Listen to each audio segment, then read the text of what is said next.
भक्त सेवक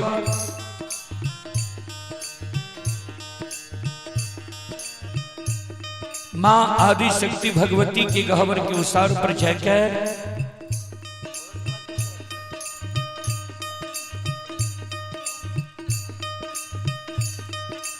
दोनों कर जोड़ के मां जगत जननी जगदम्बे भवानी आदि शक्ति भगवती से कहे मां हे मैया। हेलो इको बंद करो दोनों। हेलो हे जगत जननी मां, हे मैया, हे माता,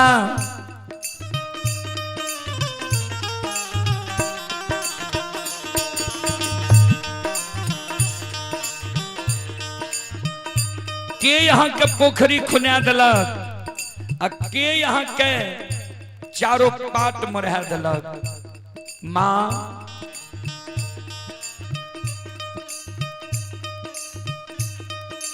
जगत जननी भक्त सेवक के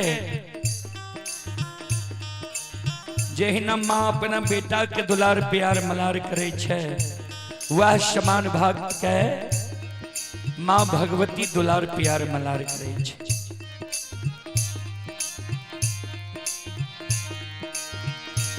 वह समान मां जगत जननी भक्त के कहे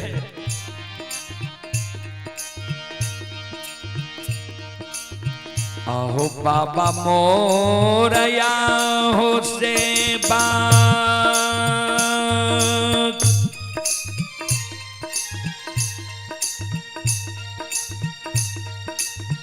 पोखरी हो खुनैला कई हो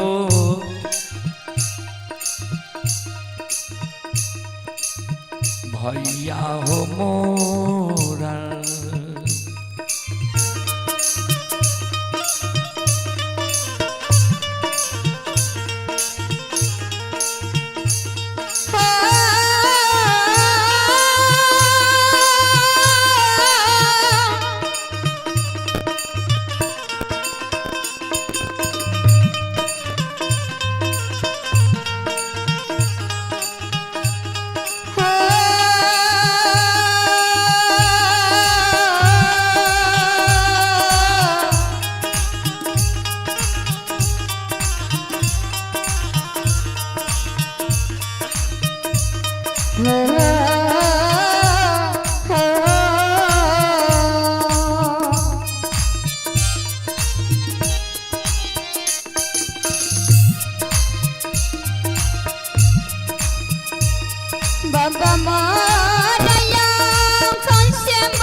भैया हमारा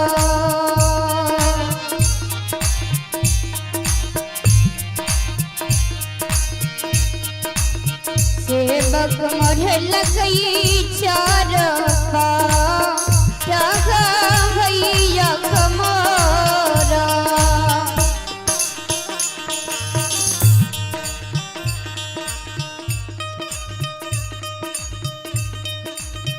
फिर भक्त सेवक कहे मां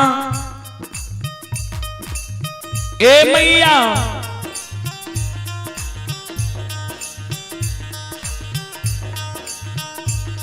कथिए लया है जग जननी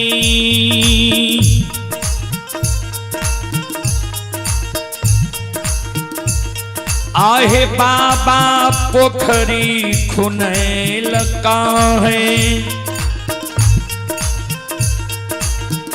बाबा पोखरी खुनैल काहे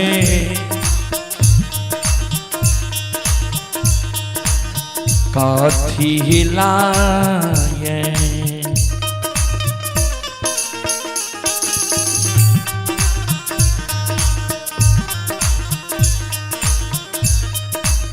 मैया मोरहल का चारों पार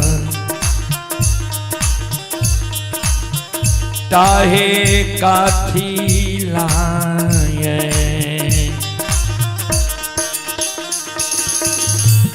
मैया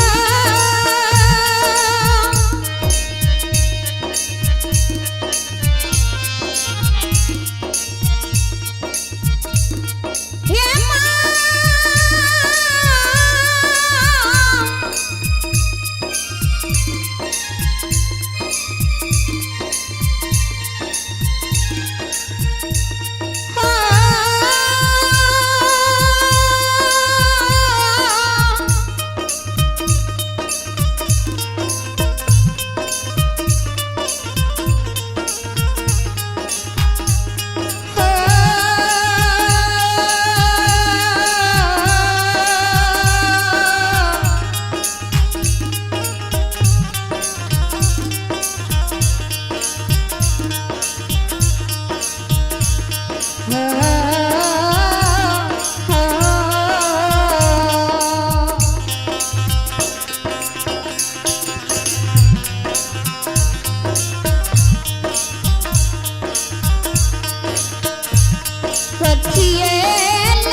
मैया मोरे लगा चारपा जाके कथियल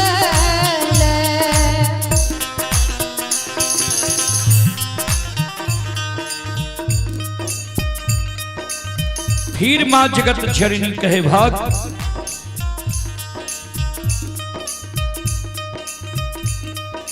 ए हो सेवा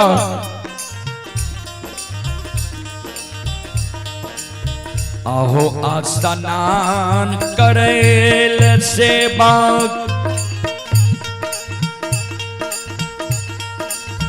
पोखरी बाबा खुनैल कई हो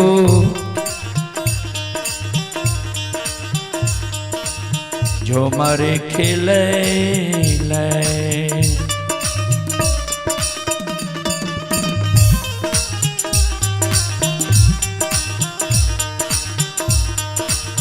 भैया मोरहल के चारों पार ताहो झूमर खेले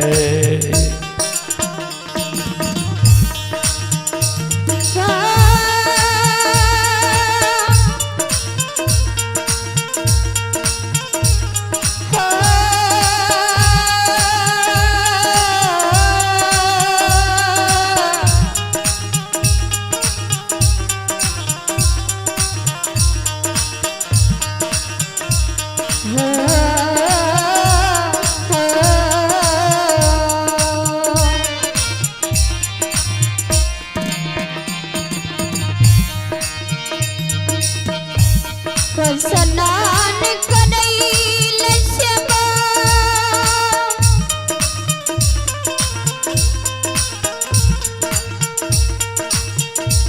हम बाबा पोखरी खुनैल कई हो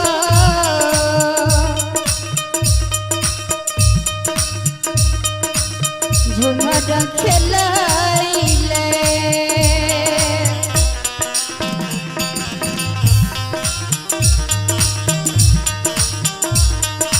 सेवक मोर लगई चारपा जागा झुमर खेलैले